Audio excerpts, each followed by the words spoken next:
What's up, party people? This is Jose Heredia with the Crossfader Show here in the studio of Michael Trance. And Michael, is that your name that you like to go by, or do you prefer a different name? No, I pretty much, everybody knows me as Michael Trance. On the other side of things, for sound design, engineering, in that world of music and that industry, I'm just my regular name, which is Michael Acosta. Tell us how you got started as far as your DJ career and then your career as a sound engineer and producer of music. Well, back in the days, I got started probably about, I think I was maybe 9 years old. And I think everybody at that time was probably into, like, you know, breakdancing and everything, and which I dug. But I kind of became more fascinated with the music, you know, behind it. And then I started hearing, like, scratching and those types of things. And when I would watch, you know, movies like, you know, Beat Street or Crush Groove, I kind of always, I liked the dancing. It was cool, you know. But I always took more so to the music and the lifestyle type of thing. And then I always what really caught my eye is, who's that guy in the back who's doing something, you know, with the turntable. And it was watching that, you know, and understanding that that's where the music was coming from, and, you know, those breaks and the scratches and the cuts, you know, to make one record kind of sound like it was going on and on, is what really caught my attention, and that's what really sparked, you know, my first interest in DJing overall.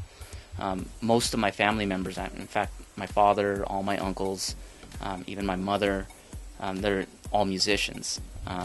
My mother was just, you know, and I think in high school she was, you know, in the chorus and singing, and so she took to that.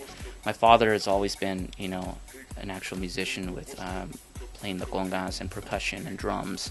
As I got into high school, you know, I was already into DJing at 9, 10 years old. I think I bought my first DJ mixer when I was like maybe 11, you know, 10 or 11. I basically saved up all my money for my birthday. I went to all my family members, and, you know, I just told them I didn't want anything but money, you know, because my parents were just like adamantly against me DJing. They didn't want me to do it. Yeah, at that time, there were no $50 mixers. There were no turntables that were, you know, $150. I mean, at that time, if you wanted a mixer, it was either Pyramid or Newmark. The real Newmark, before it got taken over, you know, the real Newmark, where it was like solid, you know, metal mixers, and it was, you know, $800, $900, $1,000. And the turntables, of course, Technics 1200s. That's it. Either that, or you went to Radio Shack and you got a little realistic thing that had a little pitch slider thing on it, which a lot of guys did. So, and the turntables, again, $400 or $500, $600, I believe, at that time. It was extremely expensive, and there was no way in hell they were going to buy a 10-year-old, you know, $1,500, $2,000 of equipment to be in my bedroom, with DJ, you know.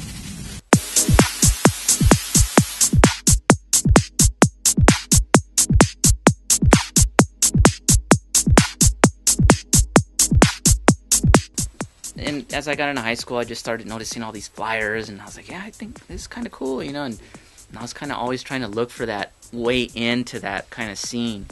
And, you know, I started just going to some of these parties, and I met people, and, you know, in the East LA party scene, and I started playing some of these house parties, and from there, you know, my name started kind of growing a little bit, I guess, you know, and I met, at one point, DJ Flavor at a house party, and he kind of, you know, him and I just kind of looked at each other like whatever, and I was there with my friends, and I was on this flyer to play there, and I got on, and I ripped up this house set, and then Flavor got on, and he ripped up this house set, and Flavor came up to me after, and he was with a guy named Aaron at that time, Aaron B, and he came up to me, he goes, hey man, he goes, you know, I really wasn't feeling this house party, but I was just here because, you know, had to be here, you know, I was on the flyer. But he goes, after hearing you play, he goes, man, you really, like, got me in the mood to play, like, where I was like, oh, all right, let's do this, you know. And I was like, oh, cool, man, I like the way that you play too, you know. And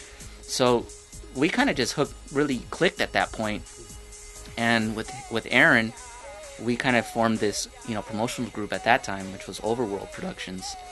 And so we started throwing these big, you know, massive parties and everything. And, you know, we're renting out warehouses and doing all these things, and we started getting a lot of notoriety on the west side for it and everything. And I think what really blew things out of proportion and blew up is I'm pretty sure we were one of the first groups. I came up with this thing where, you know, we're all talking and we're like, man, you know, it would be really cool to throw one of these warehouse parties and we bring in some strippers, man. And everyone was like, what? I was like, yeah, dude, we go and bring these strippers in, and you know, what if we have like a battle of the strippers, dude, and $150, you know, we make enough money at the door, you know, break off one of the girls $100 or $150. Yeah, all right, so we did this huge party called Nothing But Strippers. And that was me, Aaron, and, you know, Flavor and the Overworld guys. And, man, we had a turnout that was a couple thousand people that showed up to this thing, because there really wasn't anything else out there like that. And we came out with these full-colored flyers, you know. It wasn't paper Kinkos, you know. We went the whole mile on this thing. And Fox 11 News showed up. Wow. Broke the story. And... you know, and at that time I was going to all guys Catholic high school. I literally got called in to the dean's office, and I was put on the discipline review board to be expelled from the school because, you know, going to an all guys Catholic high school, it was against everything that their values and morals were, you know, to be involved in something like this.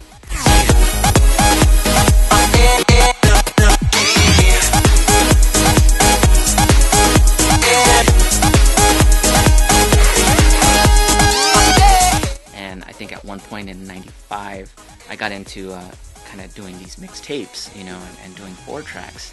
And my man Johnny Aftershock, dude, I got to give him props, man, because Johnny was literally the one who introduced me to the 4-track. You know, and was like, yo, man, you could be doing these mixes, and just all you need is a 4-track. You know, because I was asking, like, I wonder how these guys are doing this. You know, these mega mix type things. There was only 1 or 2 guys that were putting out tapes like this at that time. You know, layer upon layer. Layer upon layer. I was like, man, what the hell? 4 or 5 turntables? What he got? Like 5 hands? You know, I was like, what the hell? You know, he's like, nah, man. He's like, my boy, you know, Flash. You know, this boy, Mr. Flashback. You know, from Latin Underground was doing something like that, and so he told me about it. It's like, yeah, man, I got one. I got a Fostex. I'll bring it over, man. You want me to show you? I'll show you how to use it. Yeah, hell yeah, bring it over. Comes over my house. Little Fostex. All right, cool. He goes, this is how you do it. You know, you do this, and you know, you can layer stuff. Oh man, wow. So that creative side of me was just like, you know. And to this day, Johnny always says, man, he goes, I created a monster after I gave you that damn machine. Because he was like, yeah, man, you know, cool, man. You know, go ahead, borrow it for like a week or 2, man. And, you know, let me know. Oh, for real? Wow. Okay, cool, man. So he let me borrow it for like 2 weeks. You know, I was like, oh, man.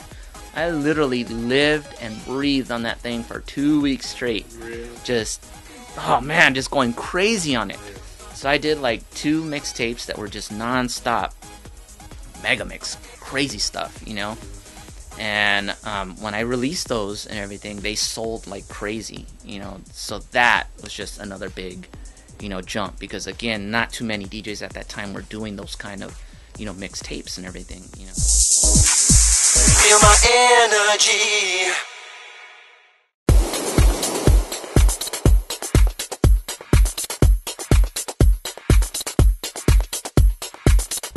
On this side here, I usually leave this open for, you know, like guests that come in.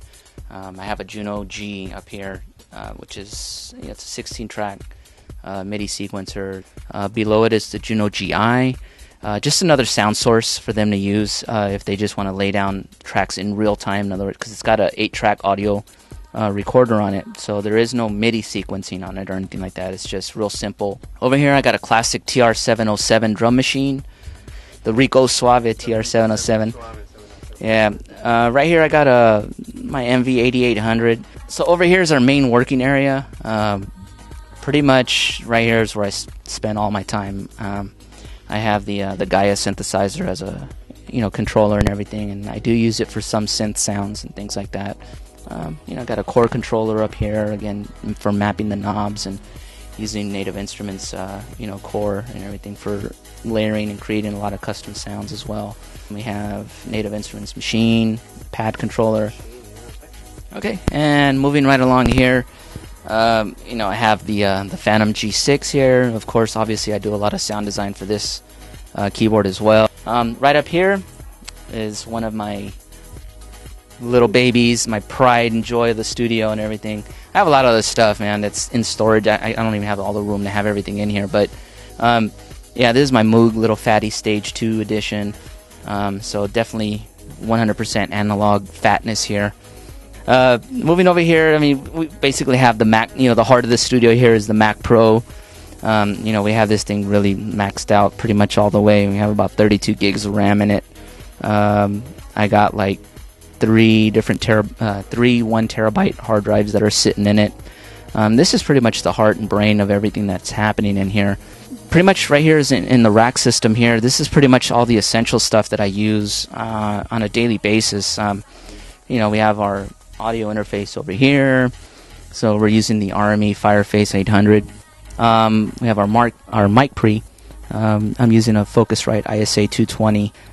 We got some old, you know, quad reverb stuff, and I mainly use the quad reverb here to run the Moog through it. You know, we got the Novation Nova rack mount synthesizer at the bottom there.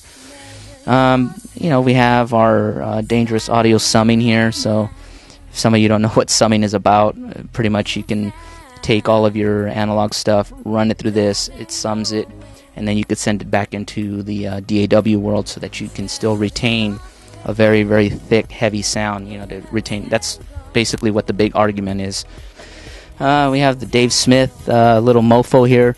This thing is a little beast, man. Don't be fooled by this little small box. It's a synthesizer, but it's got a 100% analog output on it, so it sounds really, really nasty, and it's got a nice feedback.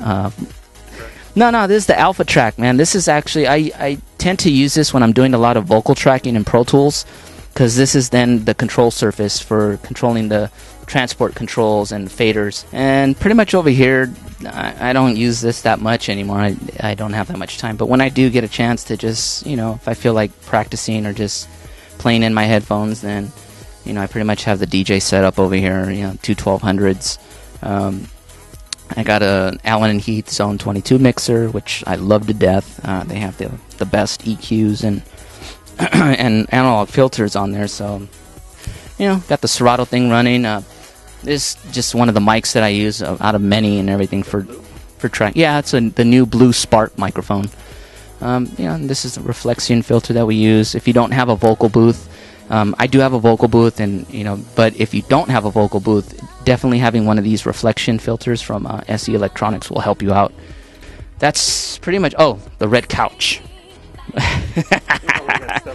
The red couch that's filled with all kinds of stuff, but this is the nice comfy red couch where everybody comes, and when they do come in, they sit down here with their MacBooks and they start working on tracks, and you know, while they get ready, and then we start putting stuff together. And this is also the red couch where sometimes my wife will come in and, you know, kind of be waiting for me to finish something, and she'll just be sitting there like, are you done yet?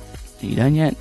You know, or she'll come in to listen to something that I just finished, because I have to drag her from upstairs. I'm like, come listen to something. I need your opinion. So, but that's pretty much the gist of it. Lots more gear. Can't fit it all in here and everything. But thank you guys for stopping by Liquid Circuitry. My name is Michael Trance, and Jose, thank you very much for having me on the show. And I hope you guys found some of my long, boring talk interesting, and maybe you learned a little something about studio stuff. I don't know. Hopefully. But thanks again.